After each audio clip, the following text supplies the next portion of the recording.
बहुत बड़ी क्षति है, आप अनुमान नहीं लगा सकते। इतना काम किया है, इतनी महान विभूति थे और मेरे तो बड़े प्यारे मित्र थे। हम लोगों का मिलना जुलना होता था, तरह तरह के लोगों को सम्मान मिला, लेकिन जितनी इनकी उपलब्धियां हैं उसके हिसाब से न्यूनतम पद्म विभूषण इनको मिलना चाहिए था। जाने के बाद अगर कोई सम्मान मिलता है तो उसका कोई मतलब नहीं। पुलिस में भी इनका ज़बरदस्त काम रहा।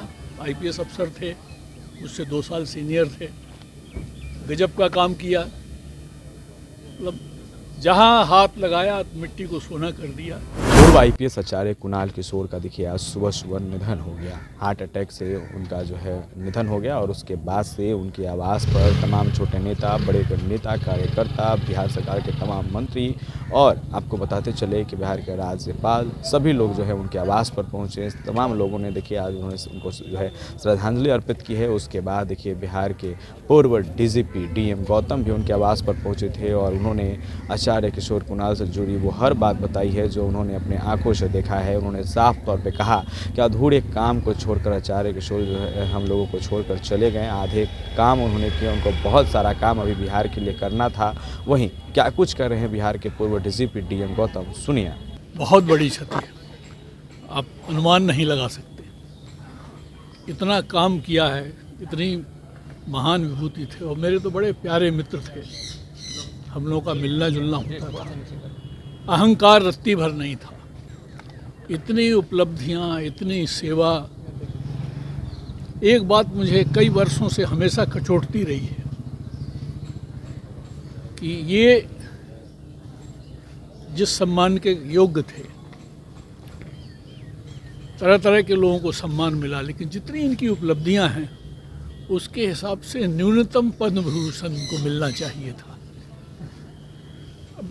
जाने के बाद अगर कोई सम्मान मिलता है तो उसका कोई मतलब नहीं। वो उससे होता है कि हालांकि उनको कोई सम्मान की दरकार नहीं थी, कोई इच्छा नहीं थी। टॉप लेवल के लोगों से उनकी मित्रता भी थी और हम लोग जो सामान्य नागरिक की हैसियत से रह रहे हैं उनसे तो बड़ी घनिष्ठता थी, बहुत अच्छी थी। मेरे लिए तो बहुत व्यक्तिगत क्षति है, बहुत बड़ी क्षति है। काफ़ी उनके सपने अधूरे रहे, बहुत। इतनी अभी उनकी इतनी प्रोजेक्ट इनकम्प्लीट है। एक पुस्तक उनकी बहुत बड़ी जो आने वाली थी, मैं उनको कहता रहता था कि देखिए आपकी तबीयत खराब रहती है, पहले इसको निकाल दीजिए। रामो विग्रहवान धर्मा, बहुत बड़ी किताब है, बहुत अच्छी, बहुत सुंदर किताब, क्या इसको जल्दी कर लीजिए। लेकिन सारे प्रोजेक्ट में वो 1 साल से मैं उनको कहता था कि आप भाग दौड़ कम कर दीजिए। हमेशा नाइट ट्रैवल करते थे ताकि दिन के समय वो काम कर सकें और जहाँ पहुँचते थे बिना विश्राम किए काम करते रहते। मैं उनके मेहनत का, उनके काम का लगातार साक्षी हूँ। सीता स्थली को और विकसित बनाने का उनका एक सपना था। विराट राम मंदिर, अयोध्या में बहुत काम चल रहा है। एक प्रोजेक्ट ख़त्म नहीं होती थी, 2 प्रोजेक्ट शुरू हो जाती थी। तो वो तो रचनात्मक व्यक्ति थे, संरचनात्मक का कार्य करने वाले थे। बट आप अंदाज कीजिए, मैं सुबह से यही सोच रहा था, बिहार के इतिहास का पिछला 100 साल देख लीजिए। चाहे कोई सार्वजनिक जीवन में रहा हो, चाहे सरकार में रहा हो, क्या किसी आदमी ने इतना काम किया है? मुझे तो नहीं दिखाई देता किसी ने इतना काम किया हो। आज़ादी के पहले लोग थे, बहुत पहले बड़े बड़े लोगों ने अच्छे काम किए, बड़े कॉलेज खुले, लेकिन वो इतिहास कब का समाप्त हो गया। उसके बाद तो मतलब जितने अस्पताल इन्होंने खोले उतने तो सरकारों ने भी नहीं खोले।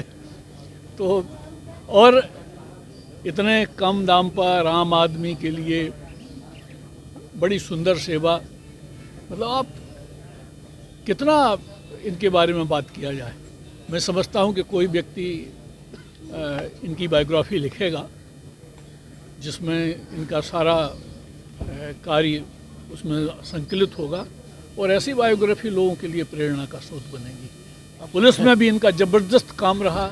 आईपीएस अफसर थे, मुझसे 2 साल सीनियर थे, गजब का काम किया।